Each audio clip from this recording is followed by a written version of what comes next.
I remember one day thinking about the show. Something was missing. We needed something. And I started to think about those golf balls. And then, of course, sometimes you really know you got bingo.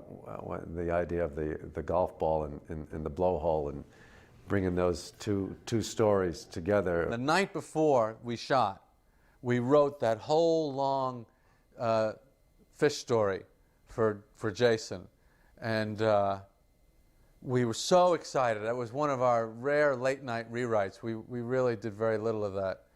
And I remember Larry and I having a real laughing fit writing that speech. Larry came over, he said, "You're a quick study, right?" And I said, "Yeah, what do you need?"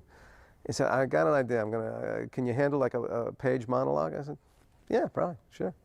He said, "You won't be afraid to try it just in front of the audience because we're not going to be able to rehearse it." I said, "Let's go." We were so worried that Jason was not going to be able to learn all this in one day. Of course, Jason was a master quick study. You are seeing it, it's a rehearsal. You're seeing a rehearsal in front of an audience. The sea was angry that day, my friends. Like an old man trying to send back soup in a deli.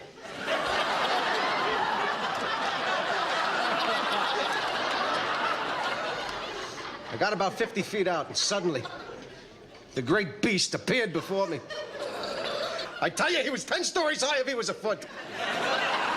If you watch that scene, you will see the look on my face is strictly, I am not in that scene at all, except to kind of encourage him to remember the speech that we had worked so hard on, and I thought was going to be such a great laugh. If it came out right, I know the lines, and I'm thinking them along with him as he's saying them. And it was one take, never touched it after that. I mean, there was no pickup, no reshoot. It was gold.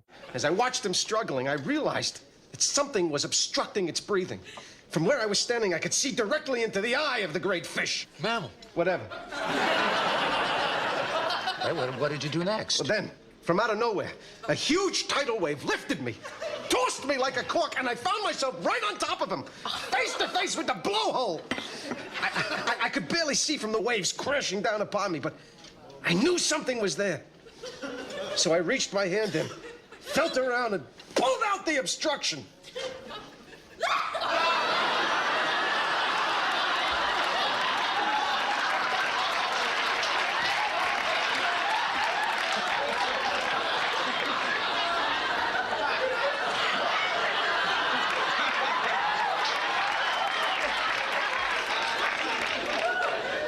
What is that, a title list?